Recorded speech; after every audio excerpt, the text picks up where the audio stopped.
এই জন্য পর্দার আড়ালের মা, এই জন্য যুবক আপনার কাছে বলতে চাই, কোরবানির ঈদে গরু জবাই করবেন, কিন্তু আফসোসের সাথে আমরা গোটা বাংলাদেশের ভিতরে এক ভয়াবহ ক্যান্সার আর মহামারী দেখছি। এ মুসলমান খুব খেয়াল করেন, ছোট ছোট বাচ্চারা ট্রাক ভাড়া করে, ওই ট্রাকের ভিতরে ডেক সেট সাউন্ড সিস্টেম আবার নিয়ে তারপরে নাচতে নাচতে নাচতে নাচতে ঈদের দিন, ঈদের পরের দিন, 2 দিন 3 দিন গোটা দেশকে অশান্তি অরাজকতা তারা আড্ডাখানা বানায়। জোরে কোন ঠিক কিনা? রাস্তা দিয়া যায়, কোন জায়গায় মসজিদ দেখার টাইম নাই, কোন জায়গায় কোন মানুষের কষ্ট হয় খবর নাই। আমি আমার বয়াতি কান্দির মার কাছে বলতে চাই, মা, আলগির চর, চরালগির চর, বাটারা কান্দি, বালুর চর সহ যত জায়গা থেকে শোনা যায় সমস্ত মার কাছে বলতে চাই, মা, সন্তানকে তুমি এমনি এমনি খালি পেটের ভিতরে নিছো, 2 দিন পরে ডেলিভারি দিছো এমন কিন্তু ছিল না। এই সন্তানকে কেন্দ্র কইরা কিন্তু 10 মাস 10 দিন খাওয়া ছিল না, ঘুম ছিল না, আরাম ছিল না, শান্তি ছিল না। কষ্ট করে করে করে করে জীবনকে বাজি রেখে তারপরে সন্তান দুনিয়ায় তুমি আনছ। ইন্নামা আমওয়ালুকুম ওয়া আওলাদুকুম ফিতনা। সম্পদ এবং সন্তান আল্লাহ তাআলার পক্ষ থেকে মারাত্মক পরীক্ষা। এই জন্য আপনার কাছে অনুরোধের সাথে বলতে চাই, মা আমার, আপনার ছেলে যত বড়ই হোক, আপনার ছেলে আপনার চাইতে কিন্তু বড় না। আপনি সন্তানের উপযুক্ত বাবা হইবেন বিদায় আল্লাহ তাআলা আপনাকে বাবা বানাইছেন, ছেলেটাকে ছেলে বানাইছেন, মেয়েকে মেয়ে বানাইছেন। আপনি আপনার সন্তানকে যদি কন্ট্রোল না করেন, খেয়াল রাখবেন, খেয়াল রাখবেন, খেয়াল রাখবেন, খেয়াল রাখবেন। কিছুক্ষণ আগে কিতাব মোতালা করতে যায় সেখানে পাইলাম, জমিন থেকে কে কিভাবে মারা যাবে একমাত্র আল্লাহ তাআলা জানেন। যদি কেউ মদ খায়া মারা যায়, যদি কেউ জেনা করা অবস্থায় মারা যায়, যদি কেউ সুদ খাওয়া অবস্থায় মারা যায়। আব্দুল শাকুর দিনপুরি পাকিস্তানের বিখ্যাত আলেম খুতবাতে দিনপুরের ভিতরে আনছেন হাদিসের বরাত দিয়া, জেনাকার যদি জেনা করা অবস্থায় আজরাইলের সাথে সাক্ষাৎ হয়ে যায়, মদ খাওয়েন না মদখোর যদি মদ খাওয়া অবস্থায় আজরাইলের সাথে সাক্ষাৎ হয়, সুদ খাওয়েন না সুদের লেনদেন করা অবস্থায় চলমান অবস্থায় যদি আজরাইলের সাথে সাক্ষাৎ হয়ে যায়, বেপরদা নারী অবস্থায় যদি বেপরদা করতে করতে জমিন থেকে বিদায় নেয়, আর ডিজে পার্টির নামে অনুষ্ঠান কইরা যদি কোনো যুবক এই অবস্থায় মারা যায়, কিতাবের ভিতরে আসছে এই লোকটা হাসরের দিন যখন কবর থেকে আল্লাহ উঠাবে, তখন মদের বোতল বুকে নিয়ে তারপরে কবর থেকে উঠবে, জেনাকার উলঙ্গ অবস্থায় উঠবে, চোর চুরি করা অবস্থায় যদি মারা যায়, চোরের সম্পদ তার কান্দে নিয়ে তারপরে উঠবে, ডাকাইত ডাকাইতের অবস্থায় কিয়ামতে কবর থেকে উঠবে। এই জন্য মুমিন মুত্তাকি ফরহেজগার যদি নেক আমল করা অবস্থায়, তওবা করা অবস্থায় যদি মারা যায়, তাইলে সে কিন্তু তার নেক আমল নিয়ে কবর থেকে উঠবে। জোরে কোন আল্লাহু আকবার। আল্লাহ তাআলা ডাক দিয়া কইরা, সুলসিলাতিল আরদু জিলজালাহা ওয়া আখরাজাতিল আরদু আথকালাহা ওয়া ক্বালাল ইনসানু মা লাহা ইয়াওমা ইযিন তুহাদ্দিসু আখবারাহা। এই জন্য তোমার হাতে ধরে পায়ে ধরে তোমার বুকের ভিতরে বুক লাগায়া আমি অত্যন্ত আবেদন নিবেদনের সাথে তোমাকে বলতে চাই, বাবা আমার, মা আমার, বোন আমার, যুবক আমার, ভাইয়া আমার, ছাত্র আমার, অবশ্যই অবশ্যই তোমার জীবনে এমন কালো অধ্যায় যেন তৈরি না হয়, যে অধ্যায়ের কারণে মারা যাওয়ার পরে কিয়ামতের ময়দানে উলঙ্গ অবস্থায় তুমি জমিন থেকে উঠবা। এই জন্য ভাইজান, ঈদের দিন তুমি ঈদ উদযাপন করবা, ঈদের আগে পরে এমন বন্ধুর সাথে তুমি বন্ধুত্ব করবা না, যেই বন্ধু ডিজে পার্টির নামে অশ্লীল কাজে তোমাকে যুক্ত করে দিবে। সোহবতে তলেহ তোরা তলেহ কোনাত, সোহবতে সলেহ তোরা সলেহ কোনাত। আল্লাহু আকবার।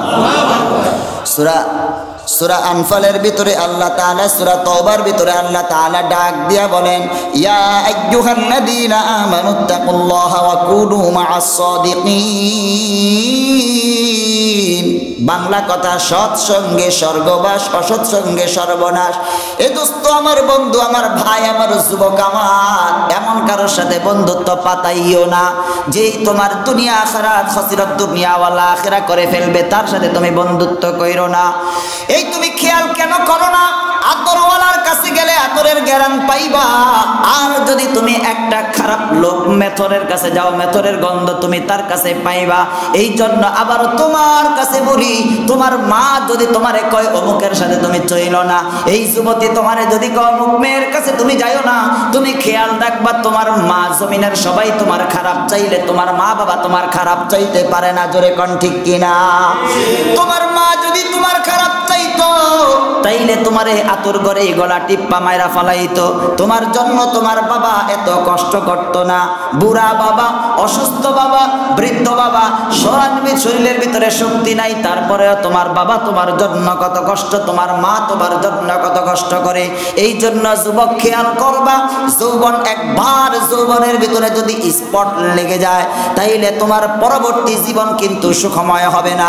তোমার মার বাবাকে যদি তুমি একটা আঘাত করো, তোমার সন্তান তোমার কলিজার ভিতরে 50টা আঘাত করবে। তুমি খেয়াল রাখো, তুমি মা যদি তোমার সন্তানকে যদি তুমি একবার জুলুম করো, খেয়াল রাখবা তোমার পরবর্তী সমস্যা কিন্তু মারাত্মক আকার ধারণ করবে। এই জন্য যুবক যুবতী সবার কাছে অত্যন্ত বিনয়ের সাথে বলি, খেয়াল রাখবা যেখানেই থাকো, খেয়াল রাখবো আমরা যেখানেই থাকি সবাই কিন্তু এক। আল্লাহ তাআলার কুদরতি সিসি ক্যামেরার ভিতরে আল্লাহ আমাদেরকে দেখতেছেন। আল্লাহ তাআলার কাছে যদি তুমি আর আমি তওবা না করি তাইলে কিন্তু কোনো অবস্থাতেই সুখময় শান্তিময় মৃত্যু হওয়ার সম্ভাবনা নাই। যেখানেই থাকি আমরা কোনো অবস্থাতেই মৃত্যু থেকে পলায়ন করার কোনো সুযোগ নাই। মরণ থেকে যতই পালাও মরণ তোমায় লইবে ঘিরি, যদিও সুদূর আকাশ পথে পালাও সেথায় লাগিয়ে সিঁড়ি, যদিও সুদূর আকাশ পথে পালাও সেথায় লাগিয়ে সিঁড়ি। এ মুসলমান, ইমাম মালিক রহমাতুল্লাহি আলাইহির ঘটনা খুতবাতে দিনপুরি সহ অন্যান্য খুতবাতে হাকিমুল ইসলামের ভিতরেও আসছে। আল্লাহর রাসূলকে ইমাম মালিক রহমাতুল্লাহি আলাইহি খুব বেশি মহব্বত এবং ভালোবাসতেন। এ মুসলমান খুব খেয়াল করেন, আল্লাহ তাআলা এই সূরা লোকমানের শেষ আয়াতের ভিতরে বলেন 5টা ইলম এমন আছে, এই 5টা ইলম আমি জমিনের ভিতরে কাউকে দান করি নাই, কাউকে দান করি নাই। জোরে কোন আল্লাহু আকবার। ইমাম মালিক রহমাতুল্লাহি আলাইহি মদিনায় তিনি থাকেন, হাদিসের দরস মদিনায় দেন, মসজিদুন নববীর পাশে বসে বসে হাদিস পড়ান। মনে চায় মক্কায় যাবে, হজ করবে, কাবা শরীফ তওয়াফ করবে, আবার বারবার দোয়া করে আল্লাহুম্মা রযুকনি শাহাদাতান ফি সাবিলিক ওয়াজআল মাউতি বিবালাদি রাসূলিক। মালিক, যদি কখনো দরকার হয় ইসলামের জন্য হাসতে হাসতে নাচতে নাচতে যেন কোরবান হয়ে যাইতে পারি, শাহাদাতের অমীয় সুদা যেন পান করতে পারি, এমন মৃত্যু দিও। আর যদি এই মৃত্যু না থাকে, দ্বিতীয় অধ্যায় দ্বিতীয় সেন্টেন্স আর জুমলা হলো আল্লাহ নবীজির রওজার পাশে নবীর দেশে মক্কা মদিনায় আমাদেরকে শোয়ার ব্যবস্থা করিও। আমরাও বলি আমিন। ইমাম মালিক রহমাতুল্লাহি আলাইহি দোয়া করেন, হঠাৎ করে মনের ভিতরে তামান্না, মক্কা শরীফ যাবেন, হজ করবেন। বিশাল বড় ঘটনা, সংক্ষিপ্ত আকারে যতটুকু বলা দরকার এতটুকুই শুধু বলছি। চিন্তা করলেন, যদি আমি জানতে পারতাম দুনিয়ায় কতদিন বাঁচবো, কবে মারা যাবো, তাইলে আমি মক্কা শরীফ যাইতাম। কারণ মক্কা হজ করতে যায় যদি আবার মারা যাই তাইলে মদিনায় কিন্তু আমার শোয়া হইল না। মনের ইচ্ছা, তামান্না, আকাঙ্ক্ষা আমি যেইভাবেই হোক আমি যেন মৃত্যুবরণ মদিনায় করি। আল্লাহু আকবার, আল্লাহু আকবার। কয়েকদিন পর হঠাৎ করে রাত্রে ঘুমায়া গেলেন আখিরি জামানার পয়গম্বর হুজুর সাল্লাল্লাহু আলাইহি ওয়াসাল্লামকে স্বপ্ন যোগে দিদার নসিব হয়ে গেল। সুবহানাল্লাহ। ইমাম মালিক রহমাতুল্লাহি আলাইহি ডাক দিলেন, হুজুর, ইয়া রাসূলুল্লাহ, ইয়া হাবিবাল্লাহ, হুজুর আপনার পাশে শুইতে মনে চায়, আবার মক্কা শরীফ যায় হজ করতে মনে চায়। হুজুর যদি জানতে পারতাম কতদিন দুনিয়ায় বাঁচবো, 5 মিনিট, 5 দিন, 5 ঘন্টা, 5 মাস, 5 বছর, 5 যুগ, কতদিন বাঁচবো যদি জানতাম তাইলে কিন্তু আমি যাইতাম মক্কা শরীফ যায় হজ করে আসতাম। পথিমধ্যে যদি মারা যাই তাইলে আমার সারা জীবনের আকাঙ্ক্ষা, তামান্না, স্বপ্ন কিন্তু এলোমেলো হয়ে যাবে। আল্লাহর রাসূল ওই অবস্থায় স্বপ্ন যোগে শুধু হাত উঠায়া হাতের ভিতরে 5 আঙ্গুল, আরে জোরে কয় না, কয় আঙ্গুল? 5টা আঙ্গুল দেখে আল্লাহর রাসূল শুধু 5 আঙ্গুল দেখাইলেন আর না না করলেন। সুবহানাল্লাহ বলেন। ইমাম মালিক রহমাতুল্লাহি আলাইহি তাকাইলেন, নবীজি 5 আঙ্গুল দেখে চলে গেলেন। বুঝলাম না বিষয়টা কি। খাদেমকে ডাক দিলেন আর বললেন, খাদিম, এই যুগের স্বপ্ন সম্রাটের নাম হইল ইবনে সিরিন রহমাতুল্লাহি আলাইহি। যাও একটু তার কাছে, ইবনে সিরিন রহমাতুল্লাহি আলাইহির কাছে যাবা, স্বপ্নের কথা বলবা, কিন্তু আমি যে স্বপ্ন দেখছি এটা কিন্তু বলবা না। আল্লাহু আকবার। কিতাবের ভিতরে ঘটনা আসছে, খুতবাতে হাকিমুল ইসলাম খুতবাতে দিনপুরের ভিতরে। এই খাদেম যাওয়ার পর ইবনে সিরিন রহমাতুল্লাহি আলাইহির কাছে যায় বলছেন, হুজুর এরকম বিষয়, এমন বিষয় 5টা জিনিস দেখছে। হাত দিয়া 5 দেখায় আল্লাহর রাসূল, দুনিয়ায় আল্লাহর রাসূল চলে গেলেন, আর কিছুই দেখলো না।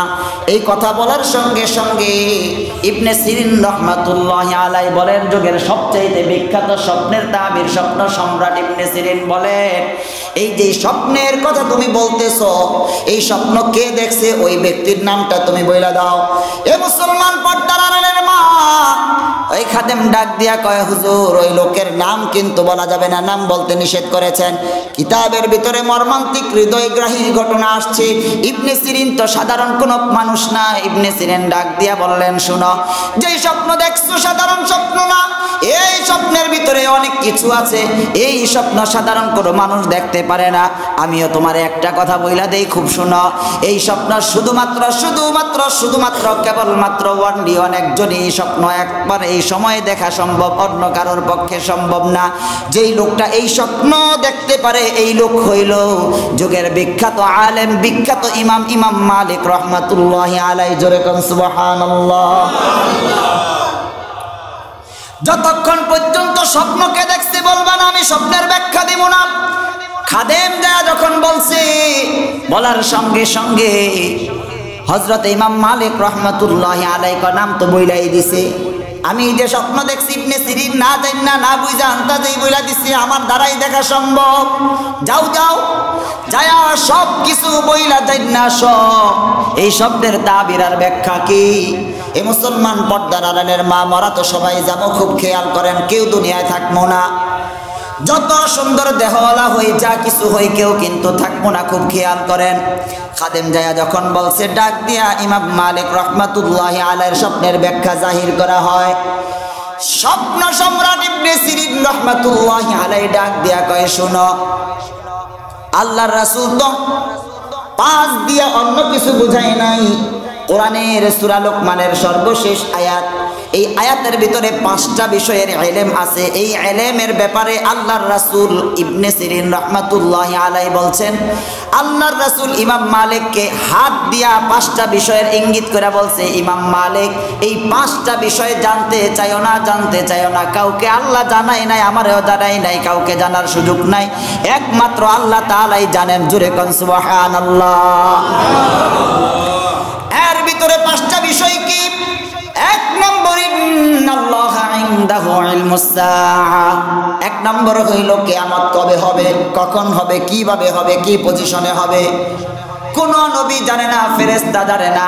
আল্লাহর রাসূল জিজ্ঞাসা করছিল, মাতা সাআ, কখন কিয়ামত হবে? জিবরাইল বলো।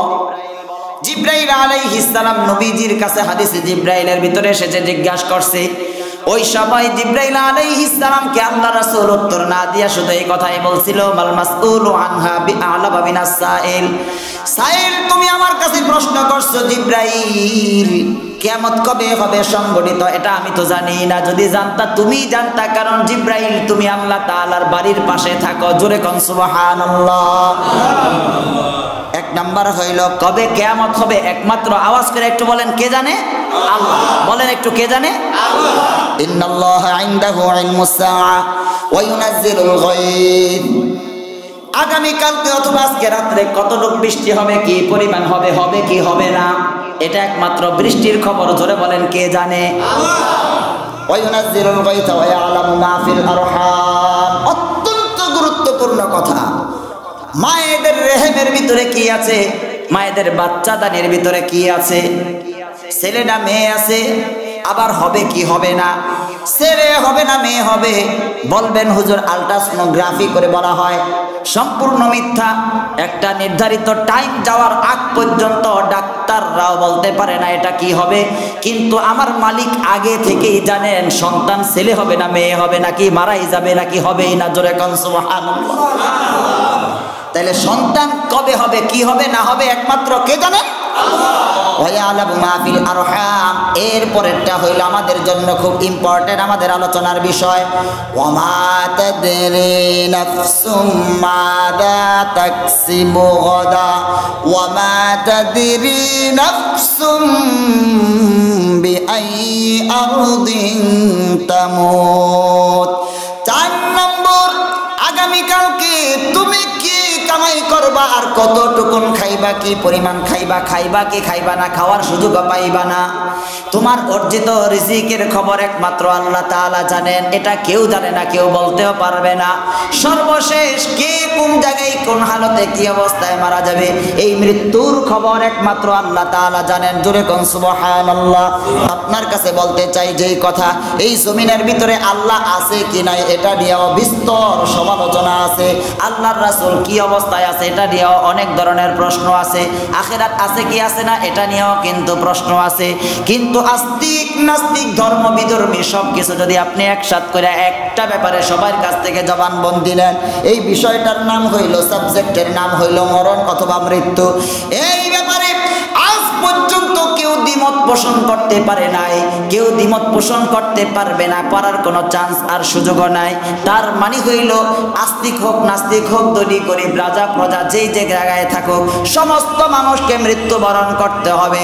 আল্লাহ রাসূল সাল্লাল্লাহু আলাইহি ওয়াসাল্লাম এবার কয়, হে আমার উম্মতের দল, মৃত্যুবরণ তো হবে, মৃত্যু তো হয়ে যাবে, কিন্তু খেয়াল রাখবা তোমার অ্যাকাউন্টের ভিতরে যেন সুদের গুনাহ না থাকে, তোমার আমল নামার ভিতরে যেন ঘুষের গুনাহ না থাকে, বেপরদার গুনাহ না থাকে, জেনার গুনাহ যেন না থাকে, মদ খাওয়ার গুনাহ যেন না থাকে, হারাম শুয়োর খাওয়ার গুনাহ যেন না থাকে। এই সমস্ত গুনাহ মুক্ত হয়ে যদি কবরের ভিতরে আসো, তাইলে তোমার আমল নামা সফেদ সাদা শুভ্র পাইবা, হাসতে হাসতে তুমি জান্নাতে যাইবা।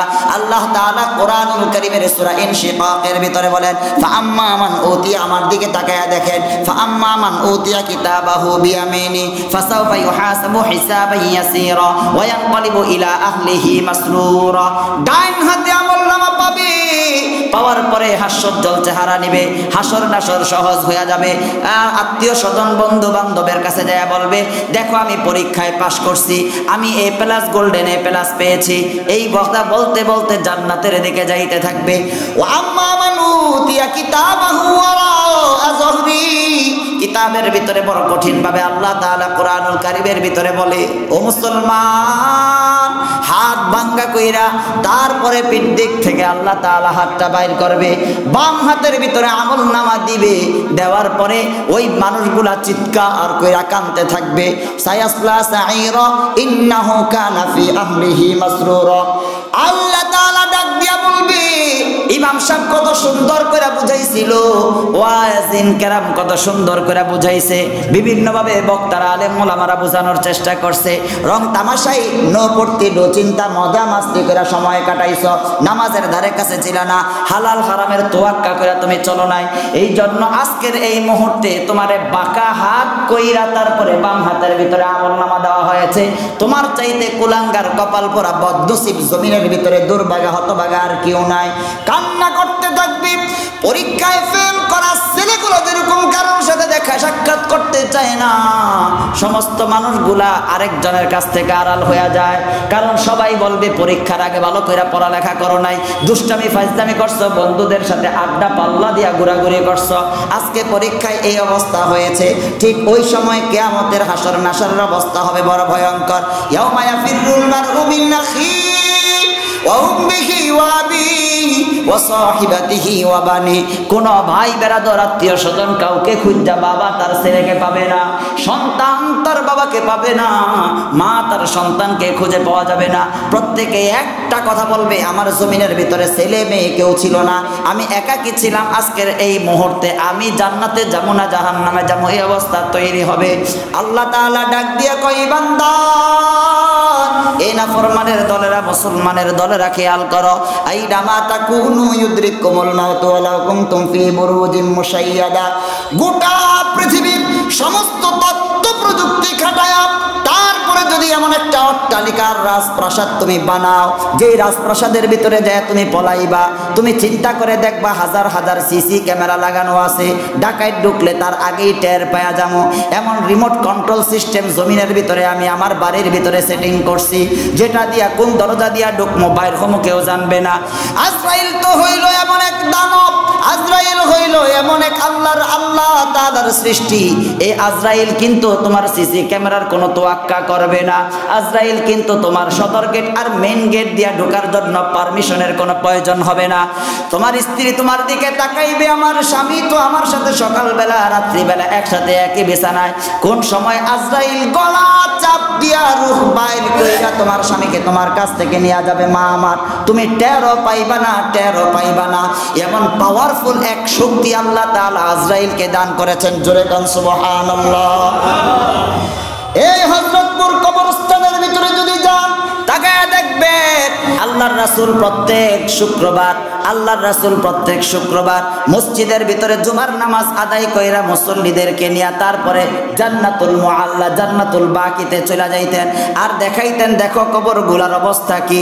এই কবরের মাটির নিচে এমন টাকাওয়ালা শোয়া আছে, এমন ভাবে শুয়ে রয়েছে আর কোনোদিন উঠতে পারবে না। এই কবরের ভিতরে এমন নায়িকা গায়িকারা শুয়ে রয়েছে। লক্ষ লক্ষ মানুষ মঞ্চে উঠা একটা ড্যান্স দেওয়ার সঙ্গে সঙ্গে গোটা মসজিদ কাঁপা উঠত, কিন্তু আজকে এমন ভাবে জমিনের নিচে শুয়ে রয়েছে, আজকে এমন পচা পুচ্চা রয়েছে, তার কোনো খবর নাই, নাম চিহ্ন, নাম নিশানা কিচ্ছু নাই। এমন সুন্দর তরুণ, এমন পাওয়ারফুল বিজনেসম্যান এই জমিনের ভিতরে শোয়া আছে, যাদের জন্য ঘর থেকে বাইর হওয়ার সময় খাদেম থাকতো, গাড়ির ভিতরে এসি লাগানো থাকতো, চতুর্দিকে সমস্ত আয়ারা, সমস্ত ধরনের ছেলে মেয়ে, খাদেম খুদ্দামরা বিভিন্নভাবে তাকে সহযোগিতা করত।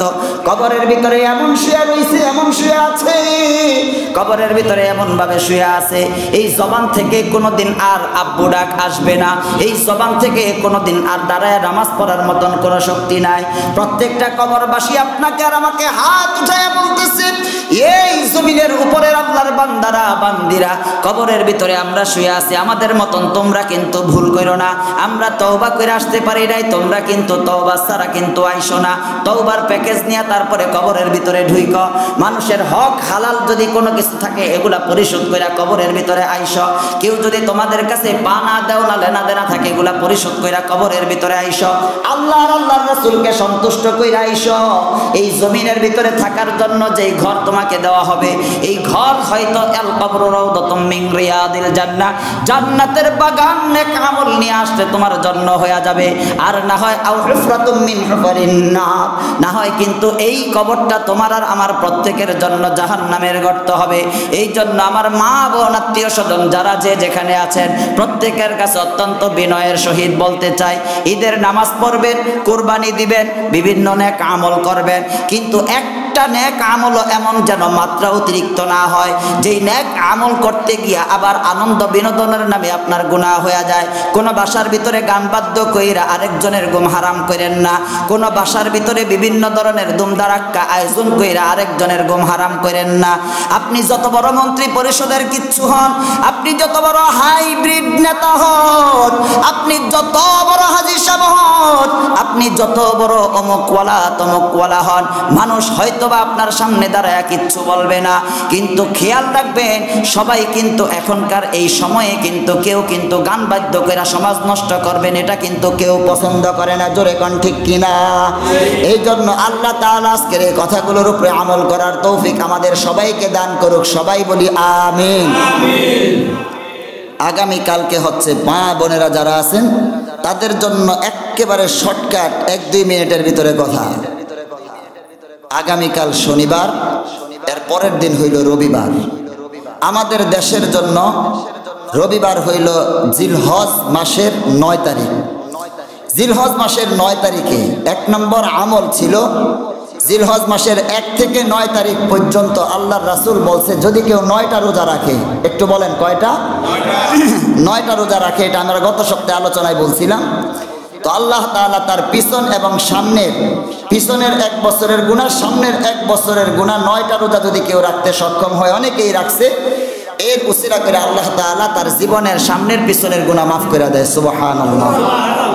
এরপরে আরেকটা চান্স এখন সবার জন্য আছে, ইমাম সাহেব, মুসল্লি সাহেব, গ্রাম সাহেব সবার জন্য আছে। সেটা হইল আগামী রবিবার প্রত্যেকে আমরা চেষ্টা করবো জিলহজের বাংলাদেশের হিসাবে 9 তারিখ, এই 9 তারিখে আমরা ঈদের আগের দিন সবাই চেষ্টা করবো, মা বোনেরা যারা আছি, এই সময় আপনার জীবনে আর নাও আসতে পারে, অন্তত ওই দিনের একটা রোজা আল্লাহর রাসূল বলছে যদি তুমি সবগুলা না পারো অন্তত 9 জিলহজের রোজাটা অবশ্যই তুমি রাখার চেষ্টা করো। ইনশাআল্লাহ আল্লাহ তাআলা আমাদেরকে রাখার তৌফিক দান করুক, আমরাও রাখার চেষ্টা করবো। জোরে কোন আমিন।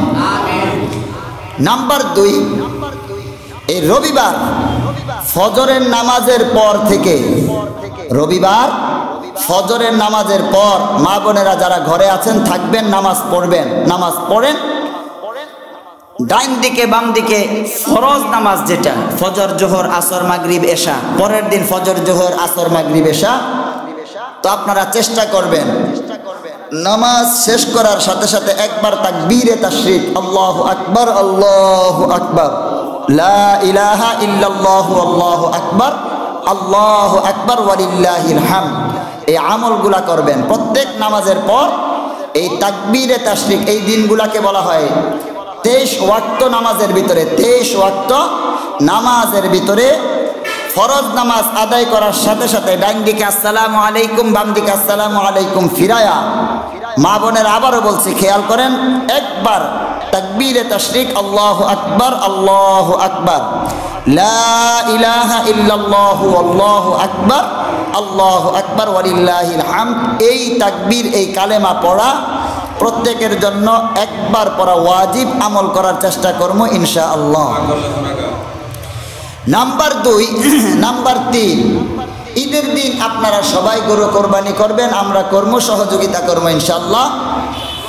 কোরবানির ঈদের দিন প্রত্যেকের জন্য গুরুত্বপূর্ণ একটা চমৎকার আমল। অন্যান্য আমল তো রোজার ঈদে যা ছিল ঈদেই তা, সুন্দর কাপড় পরে ঈদগাহে যাওয়া, তারপরে আতর সুগন্ধি ব্যবহার করা ইত্যাদি ইত্যাদি, গোসল টোসল পরিষ্কার হইয়া। কোরবানির ঈদের একটা স্পেশাল আমল হইল আল্লাহর রাসূল কোরবানির ঈদের দিন ঈদগাহে যাওয়ার আগে কোনো মিষ্টি জাতীয় কোনো কিছু বা কোনো কিছুই খাইতেন না। ফজরের নামাজ পড়তেন, একবারে শর্ট টাইম, অল্প টাইমের ভিতরে তাড়াতাড়ি করে ঈদের ওয়াক্ত, ঈদের নামাজ পড়ার ওয়াক্ত হওয়ার সাথে সাথেই ঈদের নামাজ পড়তেন।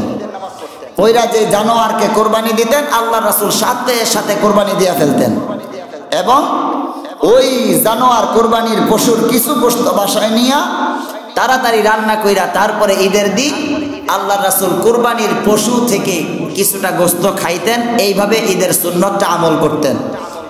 আমরা যারা শরীকে হোক অথবা একাকী হোক গরু কোরবানি দিব, শর্ট টাইম চামড়া ছিলার সাথে সাথে পুরা বাগবাটোয়ারার আগে 5 শরিক 7 শরিক যদি হয়ে থাকে তাহলে 7 কেজি গোশত আলাদা করে তাড়াতাড়ি বাসায় পাঠিয়ে দিব। আমরা কাজ করতে থাকবো আর মহিলাদেরকে বলবো তোমরা খুব শর্ট টাইমে তাড়াতাড়ি করে এই 1 কেজি বা আধা কেজি গোশত অথবা 2-4 পিস গোশত রান্না করো। এরপরে আপনারা চেষ্টা করবেন এই আমল করতে। এটা আল্লাহর রাসূলের জীবনের একটা দায়েমি আমল ছিল। সুবহানাল্লাহ। সম্মানিত হাজিরিন, শুধু তাই নয়, এরপরে যাদের পাড়া পড়শি আছে আপনি গোশত খাইবেন, সুন্নতের আমল করবেন, চেষ্টা করবেন খুব শর্ট টাইমে তাড়াহুড়া করে গরুটা জবাই করে গোশত বানায়া সমাজের যেটা দেওয়ার এটা দিবেন, অথবা আপনারা ইনফেরাদি খুশুসিভাবে যে গোশত আপনারা জায়গায় জায়গায় বিভিন্ন আত্মীয় স্বজন, গরিব, এতিম, মিসকিনদেরকে দেন, তাড়াতাড়ি দেওয়ার চেষ্টা করবেন। আপনি যে কোরবানি দেওয়ার সামর্থ্য হয়েছে তার মানে কোরবানি দিয়েছেন, এটার দ্বারা প্রমাণ এই বছর আপনি বহুত গোশত খেয়েছেন। যারা কোরবানি দিতে পারে না এমন বহুত মানুষ আছে সারা বছর 1 টুকরা গোশত খাওয়ার সুযোগ হয় না, হয়তো খাইছে আপনার বাড়িতে দাওয়াতে আইসা। এই জন্য ওই আসরের নামাজের পরে গোশত বিলাইবেন, মাগরিবের পরে তার ঘরের ভিতরে আগুন জ্বলবো, এর ভিতরে আপনার ঘরের সন্তানেরা 5 বার খাওয়ার পরে কতবার 7 আপ আর স্প্রাইট খাইছে হিসাবই নাই। আর উনি খাবে ওই এশারের নামাজের পরে বাচ্চাগুলা কানতে কানতে জান শেষ। এরকম চিত্র যেন আমাদের সমাজে না হয়। আল্লাহ তাআলা পুরা সমাজটাকে কাঁধে কাঁধ মিলায়া শরীয়তের প্রত্যেকটা বিধান হাস্যোজ্জ্বলভাবে স্বতঃস্ফূর্তভাবে প্রফুল্লতার সাথে করার তৌফিক দান করুক। সবাই বলি আমিন। এর সাথে সাথে মা বোনদেরকে অত্যন্ত জোরালোভাবে যেই কথা বলবো, কোরবানির পশুর চামড়া বিক্রি করার পরে ওই টাকা কোনো অবস্থাতেই নিজেদের জন্য খরচ করা নিষেধ, হারাম, জায়েজ নাই। চামড়া যদি আপনি কোনো কাজে লাগাইতে পারবেন, এই ছাড়া চামড়া বিক্রির পরে ওই টাকা খরচ করা কোনো জায়গায় জায়েজ নাই। এতিম মিসকিন অথবা মাদ্রাসায় দিয়া দেওয়া।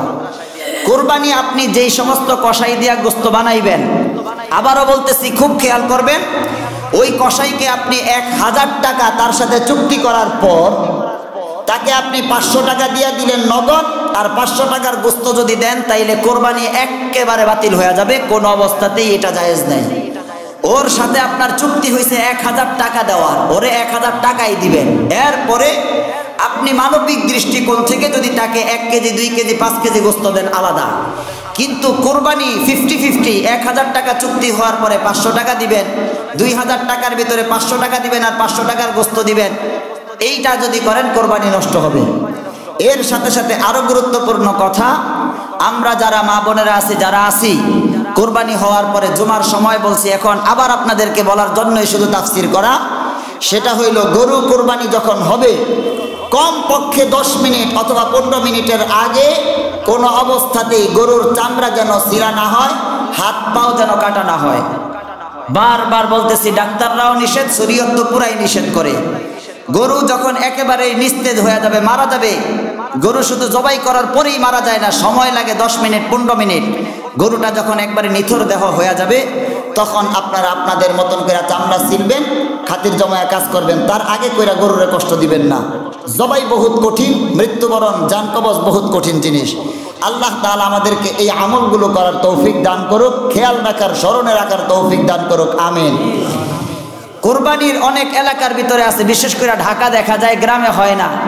গ্রামে অনেক মা বোনেরা, প্রাসঙ্গিক কথা বলি, অনেকে আছে ঘরের ভিতরে চুল আশ্রায়া, এই চুল জমা করে রাখেন ঘরের ভিতরে, জমা কইরা চুল এখন কিনতে ফেরিওয়ালারা আসে, 100 গ্রাম চুল 200-500 টাকা বিক্রি হয়।